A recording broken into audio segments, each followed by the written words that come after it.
Bom dia a todos e todas. Queria pedir para o pessoal do apoio aí a tradução para os nossos convidados. Queria saudar, em primeiro lugar, nosso vice-presidente, ministro da Indústria, Comércio e Serviços, e o governador de São Paulo mais longevo e que fez uma aliança improvável, complementar e imprescindível com o presidente Lula, que foi fundamental para a nossa vitória e tem sido um grande parceiro desse banco à frente do Ministério. Queria saudar a Esther Dweck, professora da UFRJ, ministra da Gestão da Inovação em Serviços Públicos, uma economista renomada, também que exerceu funções muito relevantes no Estado brasileiro. Queria saudar José Gomes da Silva, agradecer a presença dele, presidente da Fiesp, e a parceria com esse seminário. Não só é um industrial com muita experiência, mas, sobretudo, é a voz mais importante hoje em defesa da indústria, do chão da fábrica, e, portanto, você tem todo o nosso apoio e solidariedade. Queria saudar José Pio Borges, presidente do Conselho Curador do SEBRE, agradecer ao SEBRE também pela parceria, especialmente a Júlia Leite, presidente, e, em nome deles, saudar todos os membros do SEBRE que têm trabalhado intensamente para a realização desse seminário. Queria saudar também a André Lara Rezende e a Lavínia Barros de Castro e a Simone, porque esse seminário não teria acontecido sem o empenho deles. E a você, André, um grande economista, professor de economia, que exerceu funções relevantes no Estado brasileiro, uma salva de palmas, porque você foi essencial na construção de todo esse processo. Queria saudar a nossa presidenta do partido, que aqui está, Gleisi Hoffmann, deputado federal, e o nosso deputado Lindenberg, dizer que vocês estavam um casal muito bonito na Marquês de Sapucaí. Um momento nobre, ó. O povo gostou, viu? Gostou, o povo gostou. Queria saudar nossos convidados estrangeiros, a Jayat Toshi, da Universidade de Massachusetts, agradecer a presença. Saudar o James Galbraith, que vinha da Universidade do Texas, em Austin, ficou 5 horas voando, são os extremos climáticos. Não conseguiu pousar para chegar no nosso seminário, mas vai participar hoje por videoconferência e agradecer a atenção e a participação. Queria também agradecer a nossa Mariana Mazzucato, da Universidade, que hoje ela está no College de Londres, e é uma pesquisadora, uma pensadora muito relevante, mandou e vai participar também do nosso evento amanhã. E queria, em especial, saudar o nosso primo nobre de Economia, George F. Stiglitz, da Universidade de Colômbia, dizendo que nós estivemos juntos com o presidente Lula lá no Parlamento Europeu, e ele disse, se vocês vencerem a eleição, eu irei ao Brasil. Ele chegou ontem à noite, saiu hoje no final da tarde, com 81 anos, e ontem ainda deu um baile nos jovens, estávamos todos nós cansados, e ele lá discutindo, formulando, pensando. Então, é uma honra imensa o senhor estar aqui, e é um exemplo de compromisso. E ainda disseram assim, não, eles marcaram o seminário para coincidir com o Copom. Não, nós marcamos o seminário para coincidir com a agenda do professor Stiglitz, Prêmio Nobel. É isso que nós queríamos, ele presente aqui, que era um exemplo. E não cobrou nada, mas um fato, que a contribuição de compromisso. Queria saudar também Jeffrey Sachs, também da Universidade de Colômbia, com quem nós estivemos durante a campanha, lançamos algumas iniciativas muito promissoras e participará do nosso último dia de debate. Queria saudar ainda que amanhã estarão aqui o Guilherme Melo, secretário de Política Econômica do Ministério da Fazenda, Nelson Barbosa, da diretora do BNDES, que vai participar da mesa, junto com a Hélida Graziano, que é procuradora do Ministério Público de Contas do Estado de São Paulo, e José Roberto Afonso, que é servidor dessa casa, aposentado, que hoje está no Fórum de Integração Brasil-Europa, morando fora do Brasil, mas vai participar. E o Leonardo Bulemark, membro do SEBRE e docente da UFRJ. Queria, de forma muito especial, também saudar a ministra Simone Tebet e o ministro da Fazenda, Fernando Haddad, que estão com muitas tarefas, com muitas responsabilidades, mas estarão conosco amanhã aqui no seminário sobre investimento de longo prazo, o encerramento do seminário pelo ministro Fernando Haddad. Queria ainda saudar João Paulo Capobianco, secretário executivo do Ministério do Meio Ambiente, que está aqui nos prestigiando, Jorge Viana, da Apex, que acho que vai fará um grande trabalho, nosso ex-governador, ex-senador, João Pedro Nascimento, presidente da CVM, muito importante em nossa parceria com a CVM, José Veloso Dias Cardoso, presidente da ABIMAC. Queria saudar também, não puseram na minha nominata, mas Rubem Furlan, muito bem-vindo, retornando aqui, já foi ministro, também supervisor desse banco, e fez um grande trabalho no comércio exterior do Brasil. Saudar Carlos Eduardo Gabas, Márcio Fortes de Almeida, e saudar nossos companheiros da diretoria do BNDES, todos estão aqui, a Natália, a Luciana, o Walter, quem mais que eu estou vendo aqui? Bom, todos, o Alexandre, o Gordon, hein? O Pedro Malan está aí também? Então, uma salva de palmas ao Malan. Muito obrigado aqui pela presença. Não, eu estou vendo o Eduardo Janete também lá. Eu e o Eduardo militávamos juntos na universidade e foi um período muito intenso de debate e discussões. Mais tarde nós tivemos mais diferenças, mas historicamente foi um período muito rico. Dois grandes pensadores, muito bom tê-los aqui hoje. E eu não sei se eu estou reconhecendo, mas o Raul Jungmann também está ali. É que ele está de óculos, acho que para poder me enxergar, eu estou sem, não consigo enxergar direito. E queria saudar também Isabela Teixeira, nossa ex-ministra do Meio Ambiente. Parabéns, Isabela. Então, nós estamos aí com um volume muito grande de participantes. Eu vou aqui encerrar minha nominata para começar a minha intervenção, para a gente poder avançar, mas agradeço a presença de todos. Eu queria, primeiro, explicar um pouco esse ciclo de seminários, né? Hoje, a ideia é a gente começar por uma discussão sobre desenvolvimento sustentável, que é o sentido geral desse seminário, Estratégia de Desenvolvimento Sustentável para o Brasil. Depois nós vamos ter um seminário, uma mesa, para discutir a coordenação da política fiscal e monetária, que é indispensável para o papel desse banco, para os investimentos e para o crescimento econômico. E é um desafio teórico, principalmente olhar o que está acontecendo no mundo, para a gente aprender com as experiências internacionais. É evidente que nós não temos a mesma margem de manobra da economia americana ou da União Europeia, mas esses países estão fazendo política industrial, estão repensando a relação Estado-mercado, estão buscando novos padrões de regulação, especialmente marcos de responsabilidade fiscal pós-pandemia, e o Brasil precisa olhar para essas experiências. Amanhã nós vamos ter uma mesa sobre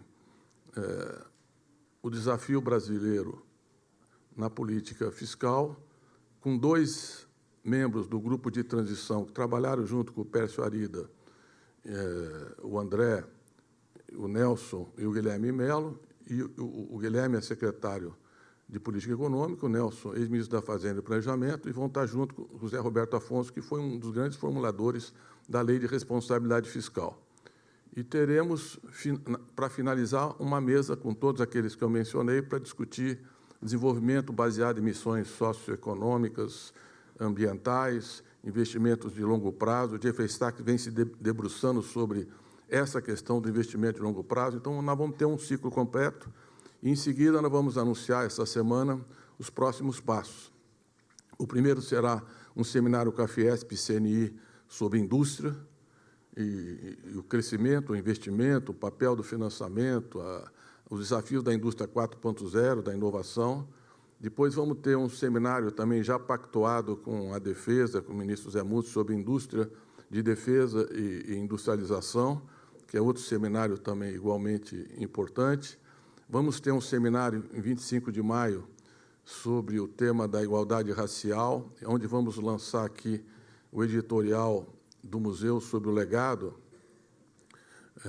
de todo o universo do Cais do Valongo, que é por onde passaram 4 milhões de escravos, o principal porto, lamentavelmente, da escravidão negra no Brasil e no mundo, e nós estamos trabalhando com o Território África, com a comissão gestora daquele patrimônio histórico, que foi reconhecido pela Unesco, para viabilizarmos um museu que pode ter um papel muito importante aí para resgatar esse legado. Nós vamos ter outras iniciativas, vou ficar nessas, mas nós vamos ter um ciclo intenso de discussão, porque o BNDES tem esse papel, teve historicamente e vai voltar a ter. Portanto, não adianta tentar inibir o BNDES, porque não vão conseguir. Não vai ter censura, não vai ter nada que vai impedir. O que vocês podem exigir é pluralismo, é que todas as correntes do pensamento se expressem, que essa é a ideia. Isso está na origem do BNDES. Como eu disse na minha posse, Roberto Campos e Celso Furtado conviveram nessa casa com Inácio Rangel. E se vocês verem ali o plano de metas, o plano trienal, o Celso Furtado, inclusive, disse, ele escreve, dizendo que quando ele foi fazer o plano trienal, em 4 meses que ele tinha para desenvolver o plano, ele veio ao BNDES, porque tinha quadros, pensadores, formuladores, muito mais que a Sudene, que pensava o desenvolvimento regional, e que foi aqui a retaguarda. Foi assim também em relação ao segundo PND. Então, nós temos aí uma longa história de contribuição na formulação de políticas públicas, com a liberdade de um banco. Nós não estamos aqui substituindo nenhum ministério, muito menos competindo com os ministérios. Nós estamos complementando, cumprindo o papel de subsidiar, de abrir horizonte, de trazer reflexões para que a gente, pelo menos, não cometa os erros que nós já fizemos ou que outros países cometeram. Então, o BNDES vai ser um centro de formulação, porque é preciso pensar antes de fazer. O BNDES, nesses 70 anos, fez muita coisa pelo Brasil. Voltarei a falar disso logo a seguir. Então, o que é que nós queríamos destacar hoje? Primeiro, eu destacaria que o cenário internacional tem 3 grandes tendências que nós precisamos olhar com atenção. A primeira é a resiliência do setor das cadeias industriais de valores pós-pandemia.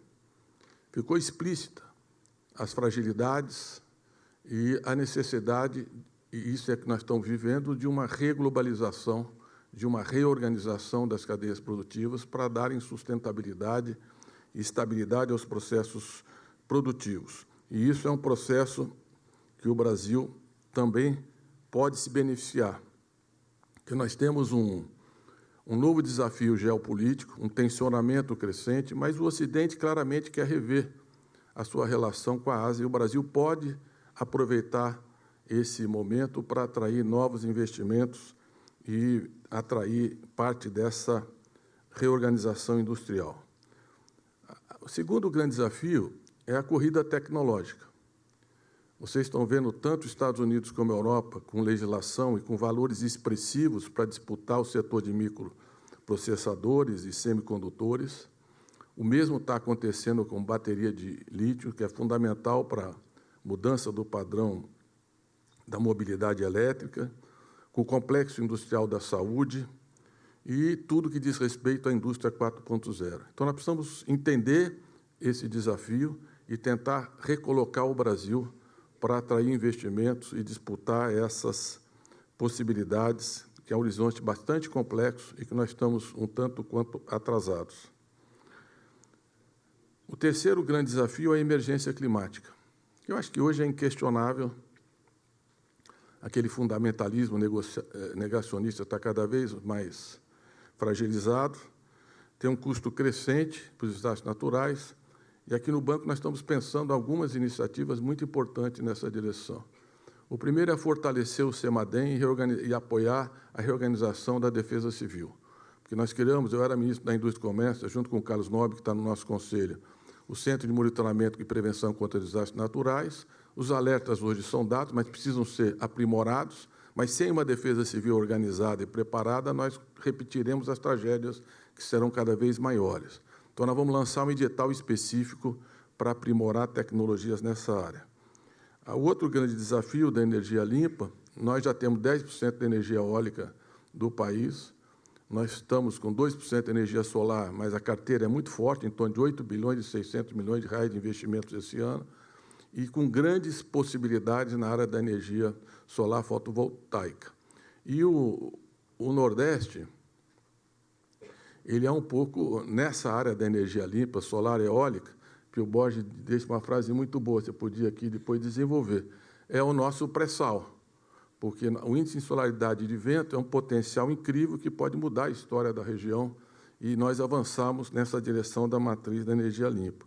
E é essa matriz que transforma o Brasil num grande potencial de hidrogênio verde, que é uma energia decisiva para o futuro. Nós já avançamos muito no etanol de segunda geração, que incorpora toda a biomassa. Queria saudar também Márcio Fortes, ex-presidente dessa casa, muito bom tê-lo aqui. Incorpora toda a produção de biomassa, você não queima mais a biomassa, e você aumenta em torno de 30% a produtividade do etanol. E tem $200 de bônus para cada tonelada de exportação. O Brasil é pioneiro nessa tecnologia, vários projetos em andamento, e o BNDES está muito interessado em fortalecer essa perspectiva. E, no caso do hidrogênio verde, nós temos um grande desafio. Como diz nossa Luciana, nós temos o sol e o vento como ninguém, nós temos uma matriz energética limpa, que é o que viabiliza o hidrogênio verde, no entanto, nós temos um grave problema de custo de capital. A Alemanha, por exemplo, está financiando todas as plantas nesse setor a juros zero. E nós estamos com uma taxa básica de juros, e também do BNDES com a TLP, numa situação de um custo muito elevado e pouco competitivo. Então, nós temos um grande desafio aí para poder sair na frente e liderar esses setores que são portadores de futuro. Eu vou repetir uma frase da Luciana, que eu acho que ela é muito apropriada para esse momento. Quer dizer, o Brasil sempre foi conhecido como um país do futuro, mas não haverá mais futuro sem o Brasil. Nós temos uma imensa responsabilidade na agenda ambiental e temos que voltar a liderar esse processo de proteção e de sustentabilidade. Então, estão aqui no BNDES o Fundo Amazônia, que nós já arrecadamos 3,2 bilhões.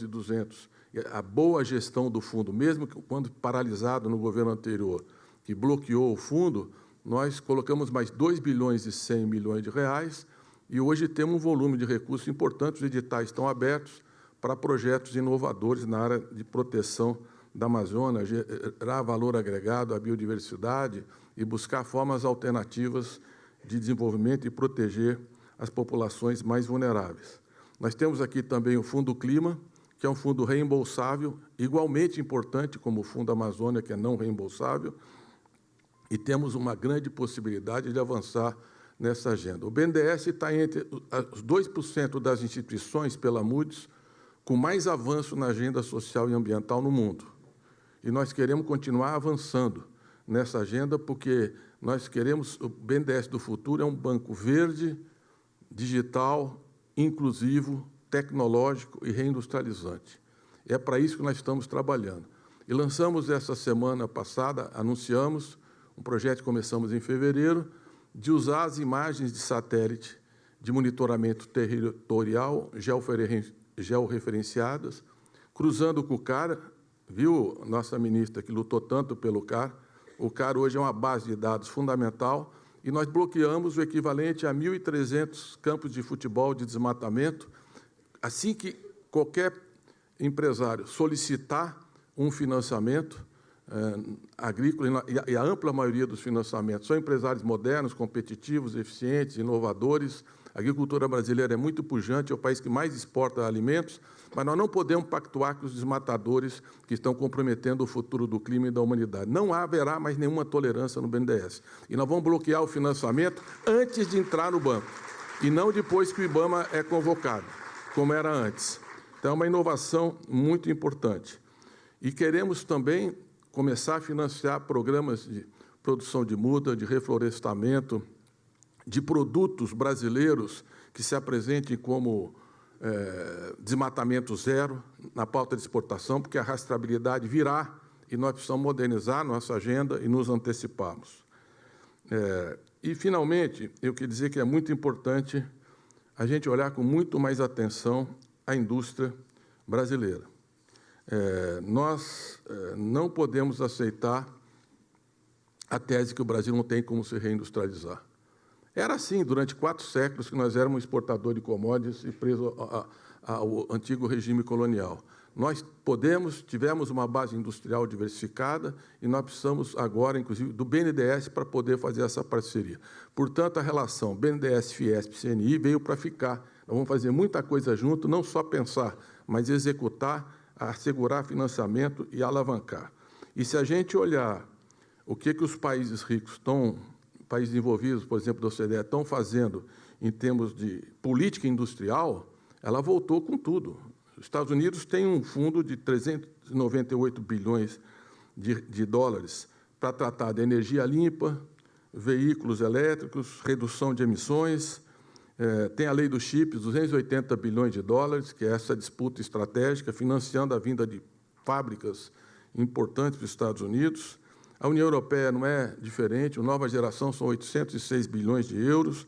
Então, é uma ingenuidade imaginar que nós vamos poder nos reindustrializar e disputar esses setores de ponta e inovação sem uma participação do Estado e sem um banco público como o BNDES para poder, junto com o setor privado, que tem um papel fundamental de financiar o desenvolvimento, nós podemos e devemos complementar e estar à frente, às vezes, nessa perspectiva de desenvolvimento. Eu queria ir terminando dizendo que nós tivemos um crescimento em 2022 de 2,9% do PIB. A projeção, o último trimestre do ano foi menos 0,2%. A perspectiva para esse ano é uma perspectiva de um crescimento muito baixo, abaixo de 1%. Isso não acontece só aqui, está acontecendo na economia mundial toda, mas é um tema que a gente precisa reagir, que nós não podemos aceitar que continue assim. O PIB mundial, a projeção é cair de 3,4% para 2,9%, os países avançados, tirando China, de 2,7% para 1,2%, e a América Latina de 3,8% para 1,8%. O Brasil não pode aceitar a ideia que vai crescer 0,9% e depois 1,6% até o final do ano. Nós vamos reagir, esse banco vai reagir. Espero que esse seminário abra uma discussão nesse país, que nós precisamos voltar a olhar mais o chão da fábrica, voltar à produção, voltar à inovação, voltar a pensar em investimento, que é isso que o Brasil espera, geração de emprego e produção. E, para isso, nós vamos ter que enfrentar alguns temas sensíveis já a partir desse seminário. Quero terminar dizendo que o presidente Lula, com União e Reconstrução, já reajustou o aumento do salário mínimo 1,4% e projeta um crescimento de mais 1,4% acima da inflação, já está dando uma isenção do imposto de renda importante para a baixa renda, reajustou a merenda escolar e as bolsas que estavam defasadas, no caso da merenda há 5 anos, fundamental para melhorar a alimentação nas escolas. O novo Bolsa Família sai hoje, complementando para as crianças aqueles R$ 150, crianças e adolescentes, que é muito importante, crianças até 6 anos, que é uma coisa formulada e muito importante. E aqui saúdo a nossa querida Tereza Campelo, que sempre esteve à frente dessa agenda e ajudou a construir esse projeto. Está lançando mais médicos para melhorar o atendimento da periferia, o Minha Casa Minha Vida. Agora, tudo isso precisa ser complementado por investimento em infraestrutura. Nós temos um buraco de 226 bilhões de reais neste ano. Investimentos da indústria, investimentos produtivos, e é isso que nós precisamos tratar uma agenda específica. Esse banco e o Congresso Nacional, faço aqui um apelo público, precisam renovar o FGI-PEAC. Há uma aversão ao crédito, há uma instabilidade financeira importante, nós tivemos episódio das Americanas. O FGI-PEAC é um fundo garantidor que mitiga risco.